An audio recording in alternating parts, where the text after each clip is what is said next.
Hello, and welcome to the Digital Indigenous Storytelling Project. In this series, we'll be interviewing Indigenous individuals who live in Missouri and having them share a story about themselves and their culture. My name is Eric Pinto. I'm Choctaw of Mississippi and Zuni of New Mexico, and a project coordinator for the Catherine M. Booter Center of American Indian Studies at Washington University in St. Louis. In this segment, I'll be interviewing Rita Carrington. Rita, thank you for participating in this project and sharing your life experiences and culture with us. Can you start us off with, your introduction and the background about yourself? Yeah, sure. My name is Rita. I was born in Belcourt, North Dakota, and I'm Turtle Mountain Chippewa. And so I grew up on the reservation there for the majority of my life. And then once I hit 18 is when I came to St. Louis. So I've been here in St. Louis for about 8 years. Okay. And then where are you at in life? Like, what things are you doing?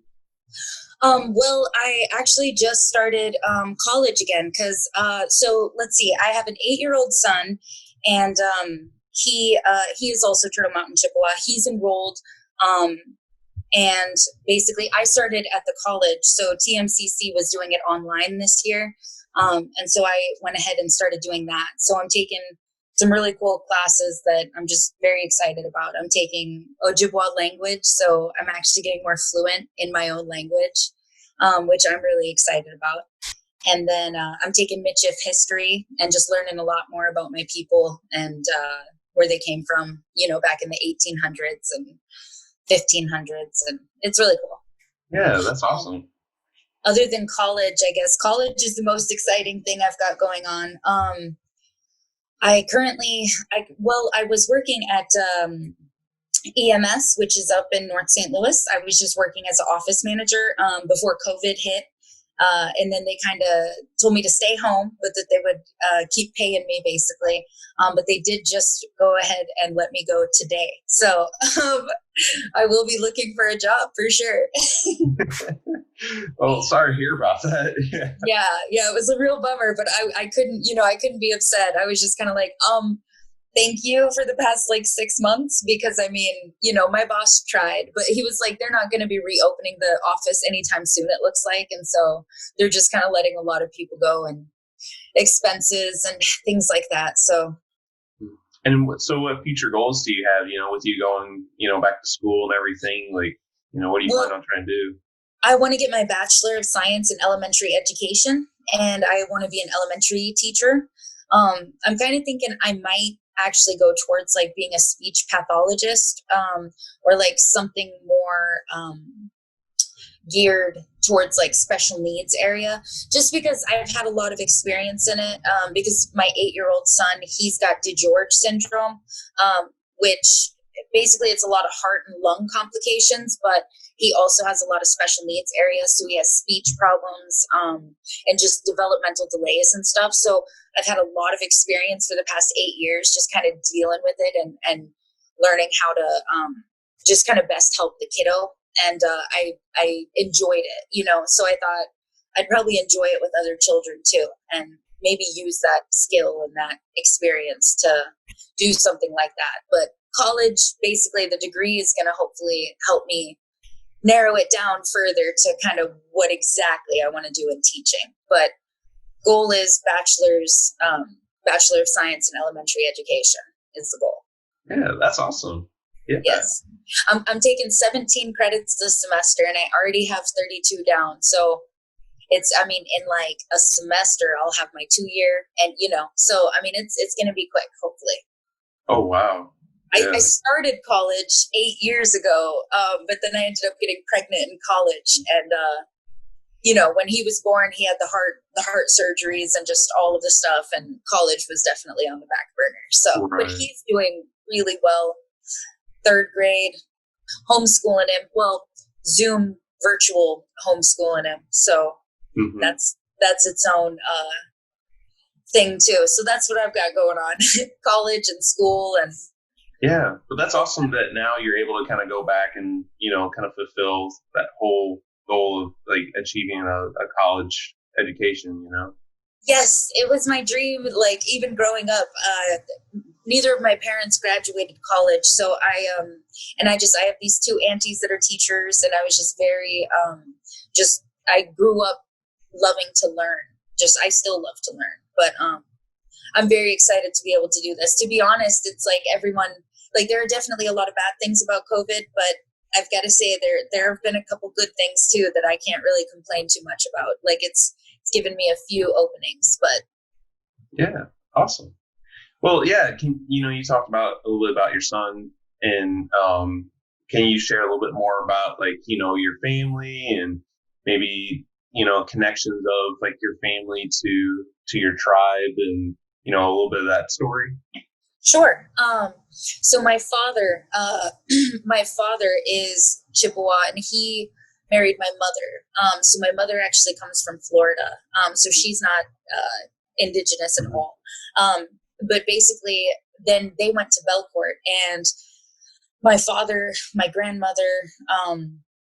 Let's see. I'm actually doing a family history project, so just kind of going on the background of like my grandma's parents and stuff like that. They were all in the area whenever the reservation was first created, and like when our Constitution was established. The 1930s is kind of when my grandma was born, and I don't know. I'm now going into like back history mode, Yeah. but basically, like whenever I went to the reservation and I grew up there, it was a very big change from I had been living in southern Missouri with my mother and my stepfather and my two stepbrothers.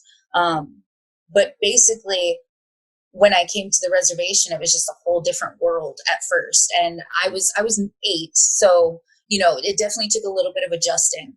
But it was a lot of fun. We did so many things. We went berry picking. We went sledding all the time. We went to mass every Sunday, Catholic. My grandma, big Catholic for sure.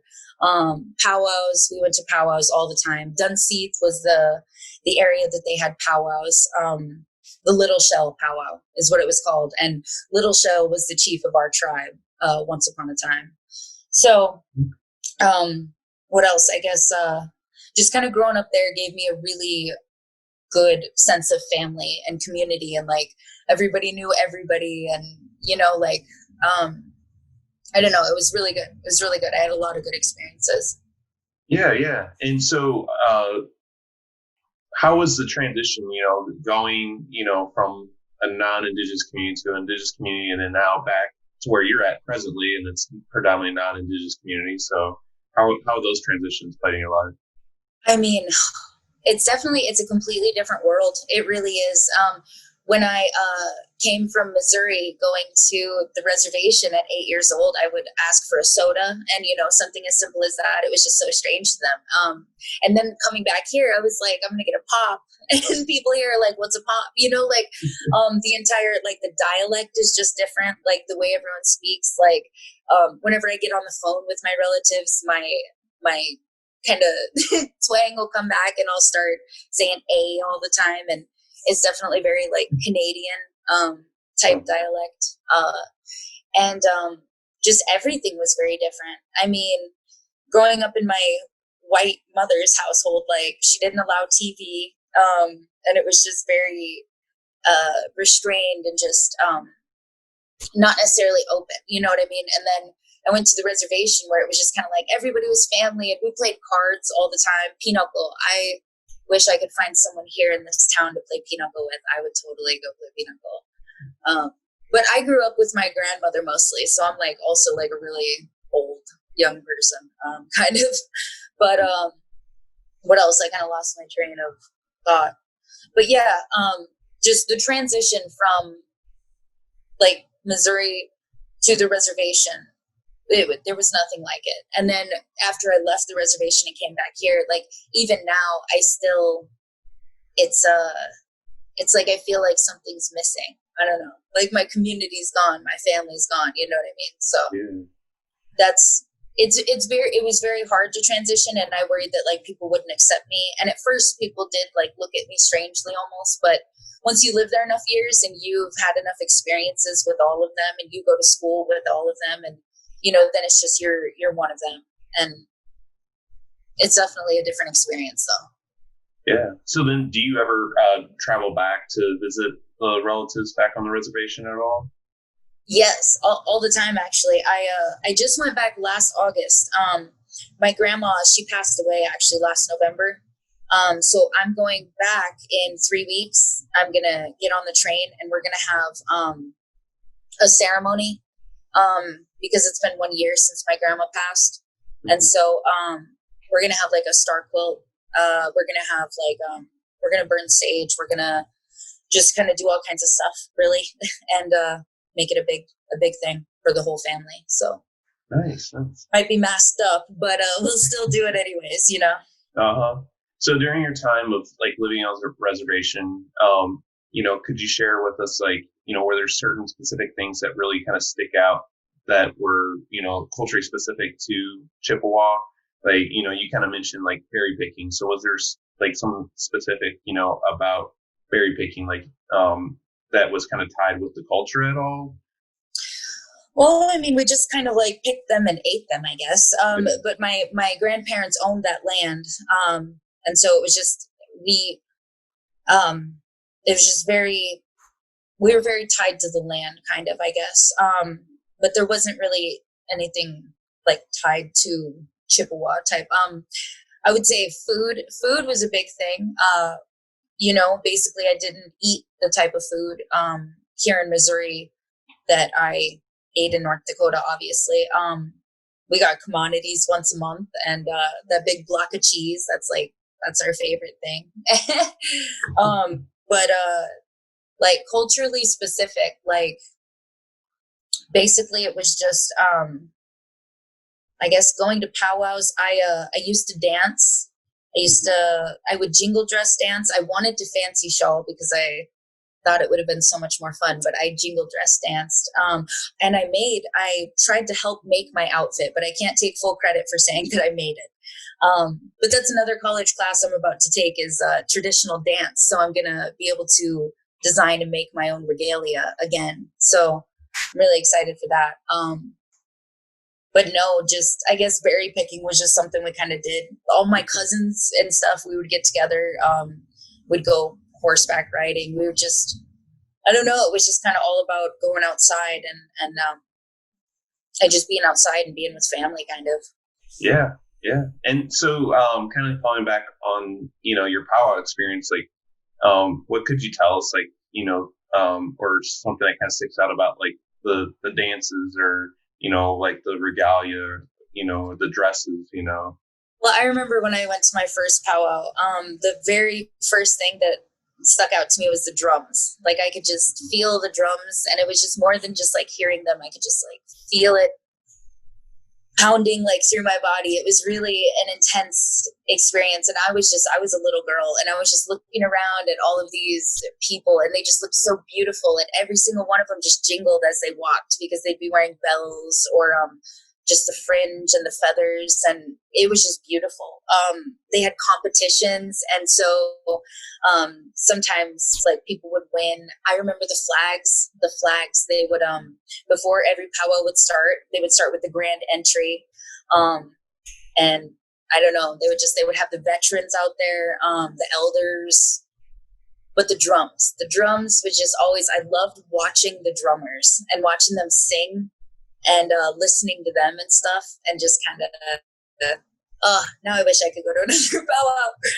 But yes, I loved powwows. Me and my cousins, we all would dance together and compete. And everyone who competed would get like $5 or something, and we would go get candy. And it was just some of the best experiences of my childhood, really. But we went to powwows like almost it was like in the summertime, they would have them almost every weekend. And then in like the winter, we would definitely not. But basically when they would have them, when that summer season would hit and stuff, we would just, I mean, there would be horse tracks. We'd go to the horse races and powwows all summer. It was fun. Oh, wow. So the horse races, were they like the Indian horse races? Like, well, they took place at Chippewa Downs, which was this, it's so old. I don't know how old it is, but it's been there forever. Like that horse track has been there forever. But I guess I don't know. No, I guess it was just regular horse races. I Okay. would have to say. I would have to say. And But so, yeah, yeah, and you said, when you talk about like the powwows, you just kind of light up and just kind of looks like it brings up like, good memories and times and stuff. yeah. So, yeah. So now like moving here though, how have you been able to, still kind of stay in touch with that? Well, not much really. I didn't even know much about any real groups of indigenous people living here or anything they might have done. But then when I found out Washington University had a powwow, I went to it and I brought EJ. And we just kind of went and watched and just enjoyed the heck out of it. It was a lot of fun. That was last summer, I think. But and they were selling fry bread outside, and I was so excited to be able to have fry bread again because I hadn't had fry bread in like 7 years. And that was one of the biggest things, about going from my reservation to here was, like my grandma taught me how to make it so I can make it, but I only know how to make it in like a gigantic batch. And you can't really half it, and I got just me and my 8-year-old kid. So I never make it. And then, yeah. And then I never get to eat just that good food like I used to eat. Now it's, it's just white Hey, if you people. ever make it, you can always call me up and, I'll be right on over and get some of that fried bread. I'll make some Indian tacos for you. Yeah. Seriously, I really want to. But I'm like, so much of the bread would just go to waste, or I don't even know who to give it to. Yeah. But yes, I really want a chance to go check out Cahokia Mounds and like those like historic sites. Because as I'm also taking Mitch of history, I knew about like Lewis and Clark, but I didn't realize how much Missouri was like actually owned and inhabited by Native Americans before like, the Trail of Tears and Andrew Jackson and all that stuff. Because, Missouri is like primo land. So we're like, get the heck out. Yeah. No, it's interesting when you learn that, yeah, even where we're sitting at right now, was primarily like where the Osage was at.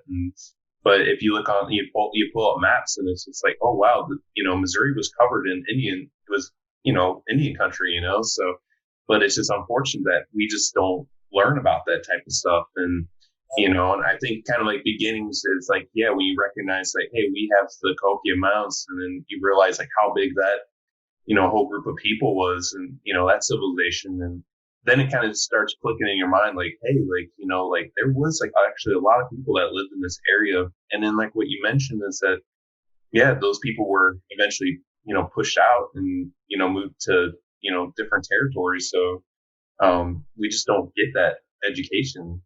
We don't like I'm taking Mitch of history now, and she keeps asking us, she's like, well, didn't you learn about like the French invading Canada and like all this Mitch of the creation of like the Métis like tribe that's not a tribe. And I was like, no, like we learned United States history in high school, it was 1776 Declaration of Independence and all this stuff. But a lot of this history is definitely we don't get that education at all.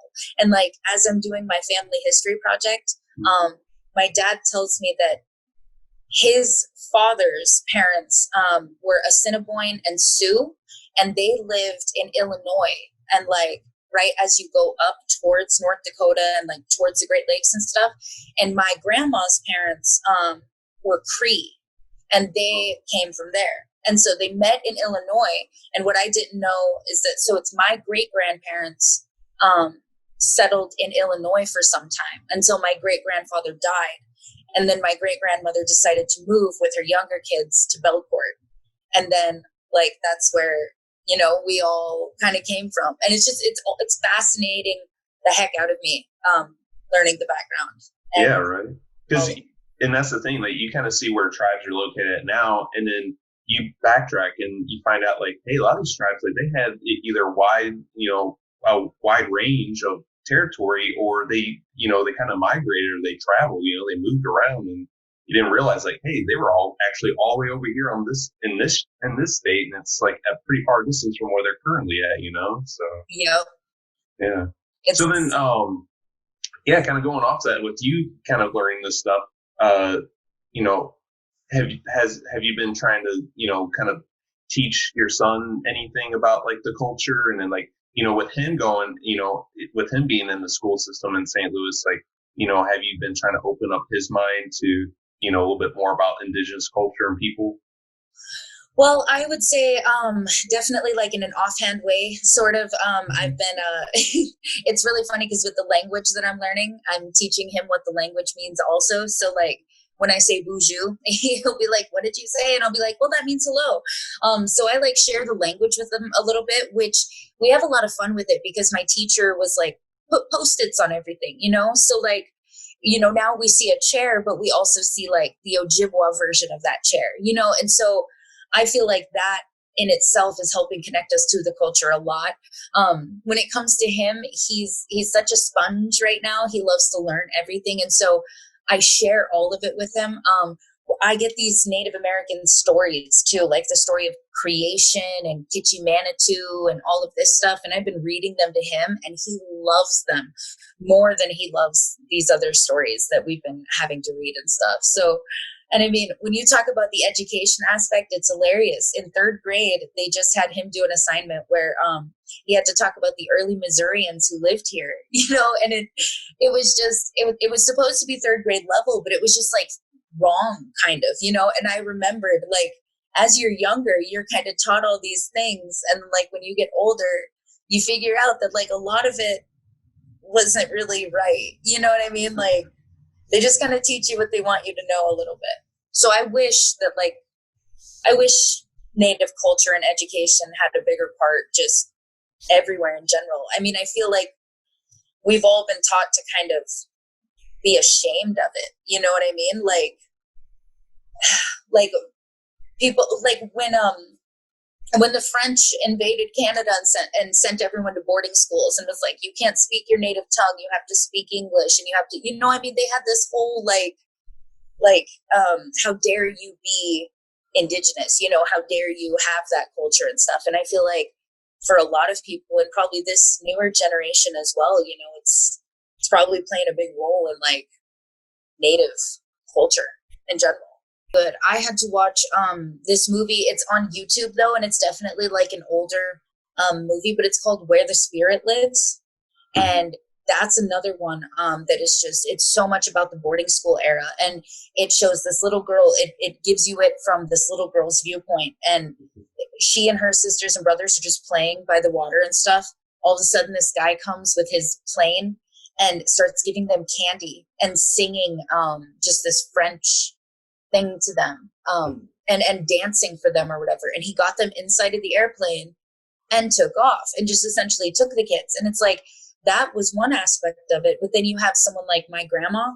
My grandma was forced to send her daughters to the boarding school. You have the situation where those parents weren't given a choice. It was, send your kids to these boarding schools. And then people wonder, well, why don't we see more Native Americans doing this or more Native American language and stuff? It's like, it was a cultural genocide that like goes down and has trickled down throughout all of the generations. I mean, I've been reading a lot of history about it. And like my history teacher herself, she's like, it's sad, there's a lot of like going back on this that will kind of make you sad. But just there's also like, I'm finding more pride in my culture and just kind of being like, like, I don't know, we're good people. We are in touch with the land and like learning more about just the teachings that go back hundreds of years, wisdom, bravery, respect. And it's like, I went my whole life wondering, as I came here to Missouri, it was like, where are the people who believe in that stuff? You know what I mean? Like you walk around, most people don't care about stuff like that. Most people aren't concerned about, let me be, truthful in general or whatever. It's just values are so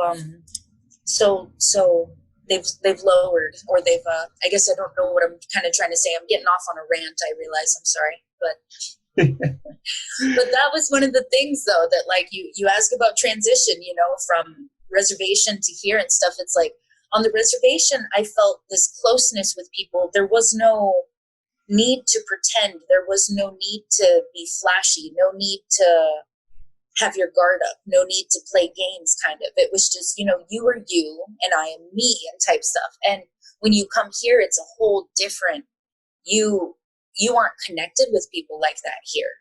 Mm-hmm. People are people and they're far away.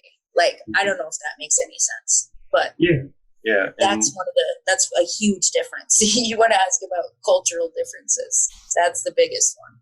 Yeah, and that's what I kind of wanted to ask you about was like what were some of those challenges you dealt with when you moved here to St. Louis? Like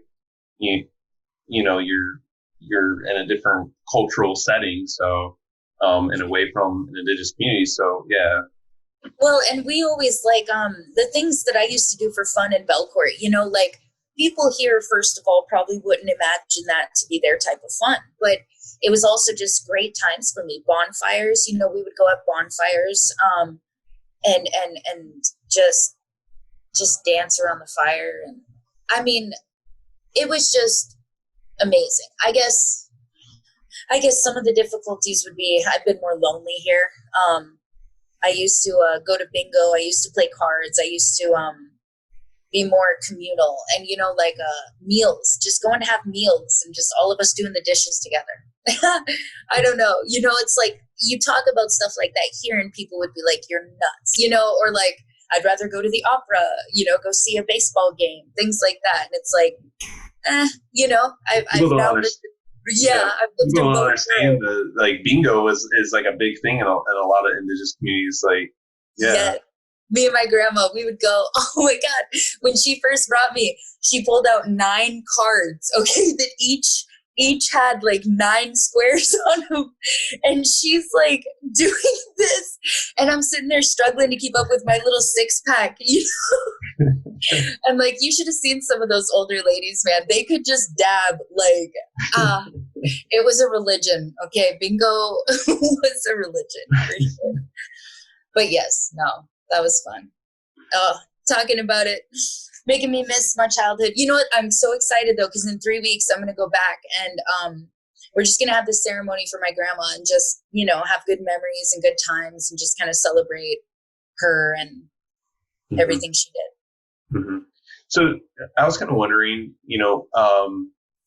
family, your friends, back on the reservation, did they all know, were they fluent with the language at all? I would say, so my family, my grandma spoke Cree and then would sometimes even speak French to us.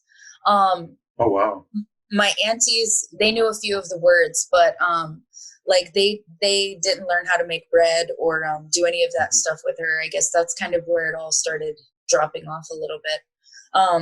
But all of my great aunties, they all spoke Cree. Cree was the main language that they spoke, but Michif also was a big one, which the dialect of Ojibwa just goes in so many different ways. You go to Minnesota and it's they speak Ojibwa, but it's a different type of Ojibwa than over here. It's very all over the place, but it's very fun.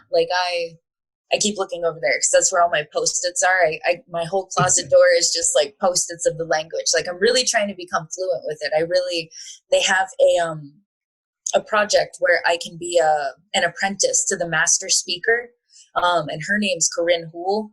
And she just, I listened to her speak and she just sounds so fluent that it gave me goosebumps. I want to be able to speak like that. That would be amazing. That's the goal. Yeah. So then, do you feel like since language and maybe some other things culturally, were, kind of, I don't know if they were necessarily lost, but, just not carried on, I would say, if that makes sense, within some family members and stuff? Do you think there was because there was this transition of taking in more of kind of typical American, culture, or, was there, do you think there was specific reasons hey, because, the grandparents, they were in the boarding school and, they didn't want to pass on the language just because of their, bad experiences. Do you feel there was any of those types of things connected to that? Well, I think there was definitely a lot of that, especially in my family. There was a lot of bad experiences that led to just kind of a shameful expression of, kind of ashamed of family and culture and stuff like that. Like I said, my aunties went to the boarding school, and so they kind of were discouraged from it. And when they were very young, my grandmother had already she had already lost her husband. So she lost her husband. Just a lot of tragic things kind of happened too. My grandma lost one of her daughters. She was the older sister. But so my younger aunties and uncles kind of paid a little bit of the price with that is how I would put it, I guess. But then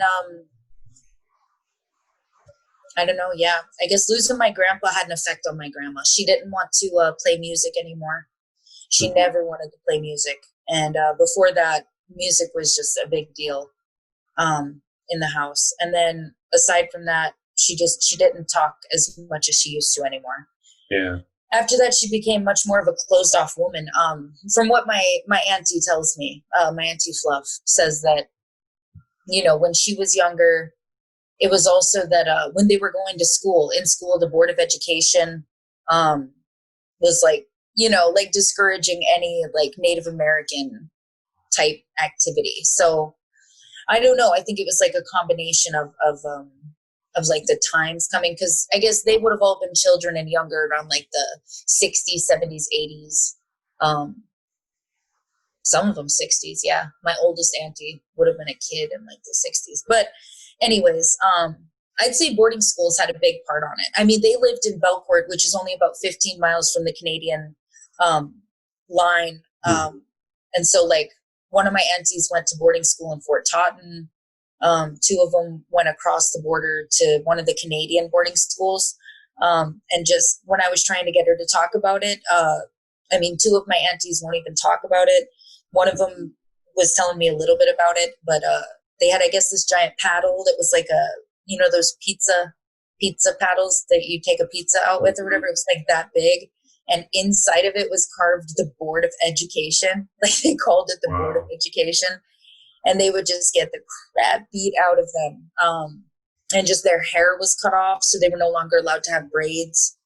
And just, I mean, I guess my aunties and uncles and my father's generation is kind of when a lot of the real like smashing down of like, let's kind of be more American. Let's be more American. Right. And I guess, so that's kind of where it happened. Then when I went to my grandma and started growing up with her, she was about 67. And well, when I first started staying there, and it was just all about just bingo and family meals and horseback riding with the cousins and things like that. But when it came to ceremonies and stuff, like I would go to powwows with my cousins and everything, but my grandma didn't go. But she was also getting, she had a rheumatoid arthritis, so she couldn't really get around a little bit in those later years too. And I mean, she was, caring for her grandchildren. I mean, I was her grandchild and I was like 8. So, yeah. But, I would have to say that that's when probably a lot of the language and just the culture was lost, is because my auntie Fluff, my auntie Janita, my dad, they were all just very encouraged to just be American, go to college, get your degree, and everything you learn in school isn't indigenous related. You know what I mean? It's United States. Let's go, greatest country in America, or I mean, greatest country in the world. Yeah. Okay. So have you had any like experiences like, living here in St. Louis and meeting, many non-Indigenous people? Like, have you had those opportunities to like kind of share like some of those things that you spoke about, like, about Indigenous people and Indigenous history and all that type of stuff? Well, so far, a few people that I've run into mostly think I'm Mexican if they think I'm anything. I literally had a neighbor ask me for a Mexican recipe or something, and I was just like, I don't know how to cook that, like.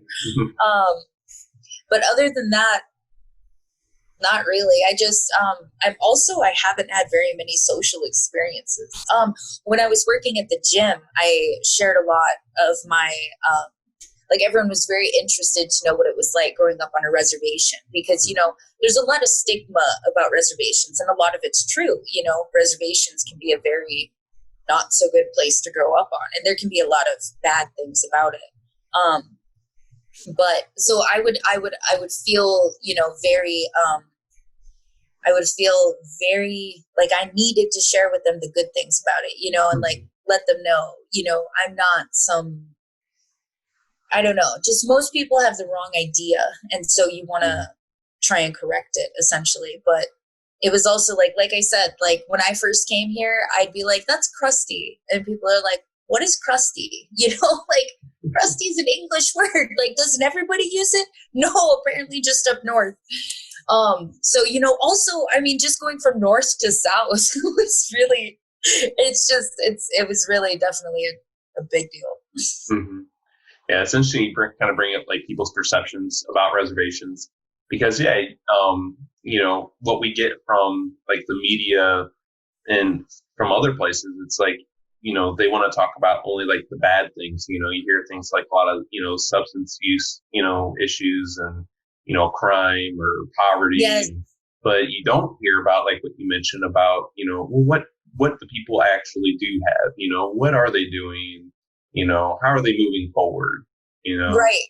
Yeah. I mean, most people just want to talk about, because I mean, there's some bad things, like, I mean, the missing and murdered Indigenous women, like my auntie's best friend Stella is one of those women that was murdered. I mean, there's just, I've been part of more tragic things, and just I've known more things that shouldn't happen to people than a normal person should in reality. But I don't think that anyone should judge anything in such black and white terms. You know what I mean? Like the reservation, everything is like cause and effect. And it's like, maybe if reservations had a little more money, and, that's why when you see the funding and the, the projects and the let's get together and do this, it's amazing to see. I mean, just last year, the Turtle Mountain Reservation, they made it legal. They made gay marriage legal. And since they're a sovereign nation, it wasn't legal yet to get married on the reservation if you wanted to marry someone of the same sex.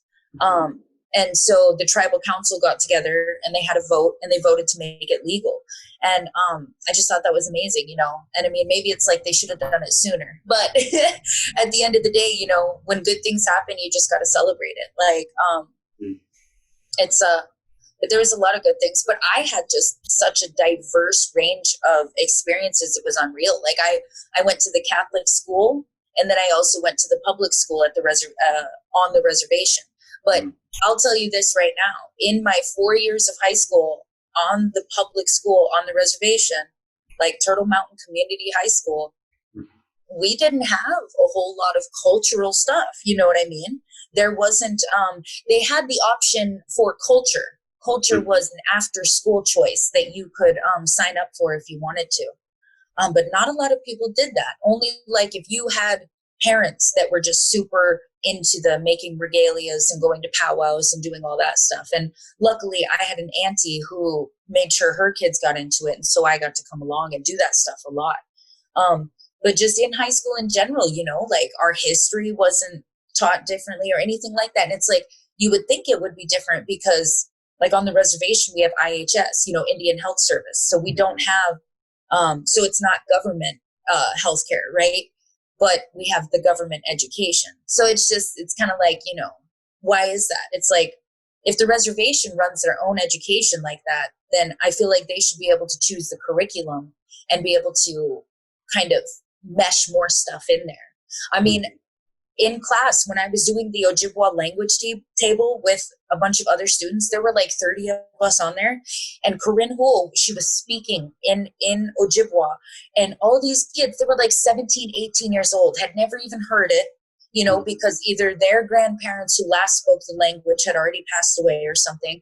And they were just fascinated. And one of them goes, can I ask a question, but does it have to be about language?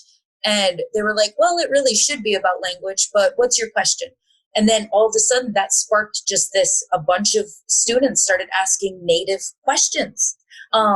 When can you get your Native American name?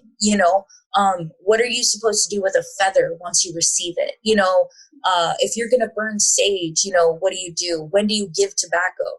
And just none of these kids knew any of that stuff. You know what I mean? And it's like, our culture is getting lost, and it's sad. And that's why I don't know what's hopped into me, but I'm just on this kick of like, I want to get it back. I want to learn more about it and know more about it. And I want my son to know about it and be a part of it as well. Like, I asked him, he's got a speech problem. So even though he's 8, he's very smart.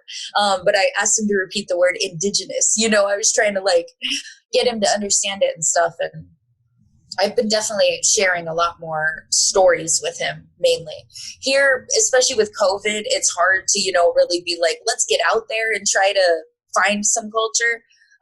And again, like I said, other than like maybe checking out the Missouri History Museum and, Cahokia, and stuff like that, I wouldn't even really know where to kind of find culture here, but I'm ignorant of that so far. I'm not saying it's non-existent. I'm sure it is. I'm sure there's more Native people here than I thought. And see, I still call people Native, but I guess indigenous is the proper term, isn't it? But yes, or maybe it doesn't matter. I don't know, but yeah, people have different preferences on which term they prefer to use and everything. Right. So, right. Yeah, and that is a difficulty. What you were speaking about, like being here, it's like we're in this urban setting, within St. Louis, and it's predominantly white, black, very little, indigenous people. So it's like, it does make it difficult to, kind of connect with the culture and then even the indigenous people that are here, like, we're people of many different nations. So it's like, I can't totally, specifically relate to them. Like we're very similar on very numerous levels, but at the same time too, like, I can't say that like these specific ways or teachings are the same as what that person has learned. Right. Exactly. That's a really good way of putting it too. We're all like in Missouri, it's not, predominantly Chippewa or predominantly Sioux, or like in Arizona, it's mostly Navajo, right? Or anyways, in that area. But and that's the thing, is that even though we might all be indigenous, our indigenous cultures are all very different, like very varied and different. But yes. So like, I guess before taking these classes, or other than, taking the classes, like, was there anything that you were able to kind of do or learn to still kind of keep your learning of your culture going forward at all? Or was that like a challenge, like, being here in St. Louis? It was definitely a big challenge. I guess also, like I said, just simply because when my son was born 8 years ago and he had a heart condition, that essentially just zeroed out everything else for me. Like I was no longer Rita. I no longer, it was all about go to the hospital, take care of this child. And that happened for about 4 years. Once that was done, it was get a job, make money, and so it's just been this steady, the past 8 years has just been a steady stream of like survive. So, but before that, like in my high school years and like before I got pregnant and things like that, like I attempted to really get in touch with it myself by just participating in the ceremonies. And my son has a Native American name, but I only remember the English translation. It's Sacred Red Heart Boy. But when I go back in a couple of weeks, I'm going to go back to the same medicine man, and give him some tobacco and relearn it. So, that's something else. But no, I guess the past decade, it's been a struggle, to kind of really be aware of and involved in, and, a part of my indigenous culture. It's been a struggle. I guess I haven't done much. Yeah. Has your son at all had any like challenges or struggles with kind of like, being in these two worlds of like, yeah, you're indigenous and you should know that side in the culture, and then but yet you're kind of like you're here in St. Louis and being in a non-indigenous community, has your son had any troubles with that type of balance? Well, that's the thing. That's what I don't like about being here for so long and choosing to make our home here and stuff, is just the simple fact that I realize and recognize he's not getting a lot of the things I got when I grew up. He's not kind of getting that family community type feel, and he's an only child. So, and then you have him in a school where it's predominantly white, or in a lot of St. Louis areas, it's predominantly black. And so culture is just, it's so much on the back burner, and it's like I want to bring it more to the front burner. But I would say that his biggest struggles, again, they've always been just so much more based in learn how to talk, eat your food, type stuff. This year is one of the first years where I've been so comfortable that I've been like, I'm going to go back to college, that I've been so comfortable where I've been like, hey, we can actually think about things that aren't just, getting through your next open heart surgery. So I realize that sounds, really pathetic. I'm like, that's 8 years of just doing hospital stuff. No. But yeah, it's, I would say that I think he feels the struggle in the sense that he doesn't have that community feel of like family and stuff. The times that we have went back, he gets so into it. You would think he's been there his whole life. Like, it's just in his blood. Nah. Just runs around with his cousins, and that's why I hate that we only get there like once every year. But when we do get there, it's just always a huge thing. Just always, our entire family gets together. They cook all the food that we don't get to have here, and we have bullets and bangs, and what else? I don't know. I just love bullets and bangs. God. But yeah, no, he hasn't had much exposure to it, and I want that to change a bit. Culture, again, hasn't been on the front runner so much, but we're making that difference now.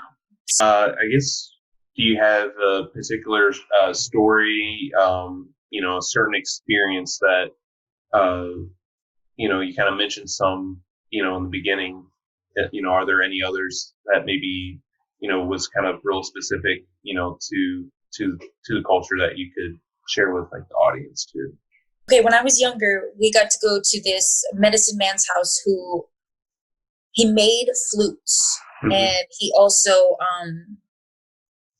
played them. Obviously, his name was Jerome. I don't remember his last name, but when I went there, that was a heck of a cultural experience, because just walking inside of his house, he had flutes that were just beautiful, all different shapes and sizes, and we got an entire just history lesson of like the flute in regards to like our culture, and like how like some of them would have bear skin around them, and if you had a lot of what was it? He had a lot of giant feathers. I believed it was like a war flute. Like, I don't know. It was just, that was definitely an experience that I remember, that just kind of brought me in touch with my culture a little bit. I was younger, on the younger side, but, just the flutes, the drums, I guess the music, the fiddle, going to the fiddler's hall, and, the jigs, doing the jigs. Yeah, that was a lot of fun too.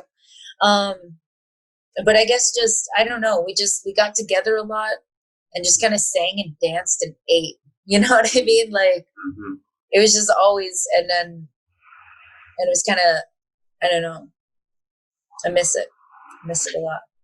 Do you have any final, like, like a final thought, message for St. Louisans, Missourians, regarding like Indigenous people?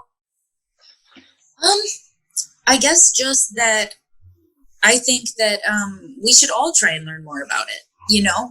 I think regardless of what your your own ethnicity or culture or heritage is. I think it, I mean, we all enjoy learning about, Jewish history and things like that. It's like, I think we could all stand to learn a little more, but especially us ourselves. And so I think if we share a little more, we can learn a little more. And I just think it'd be great to just have more of that in general, more of the native teachings in general. And it'd be easier, accessible, like you can access it easier, and it's not so hard to ask people about or find it or anything like that. And have it included into our education as well. Yes, like elementary education, like the real story, aren't we beyond that point where like we have to be ashamed as Americans that we did that to the Native Americans, because like none of us are alive anymore who actually did it. We're all the offspring of what happened. So it's like, let's all get together and redo the curriculum and make it right. But because just 9 times out of 10, you don't learn the right stuff. And if you do grow up on a reservation, even that curriculum isn't, correct and tended to your traditions, and just having that stuff ingrained in you. And now that we're reaching 2020, it's getting lower and lower. And even in college, they're like, come speak the language. Our elders are dying, guys. We are going to have no one left who speaks the language. We got to do this. So I just think, bring it back. Mm-hmm. Yeah. Well, thank you for taking time out to participate in this project. Really appreciate you sharing everything. No problem. Thanks for having me. I enjoyed it. I'm glad you guys are having a storytelling project. I think it's a very good thing. Yeah, awesome. And for the audience, we have other individuals being interviewed, so please check out those segments, and we'll see you later. Thank you.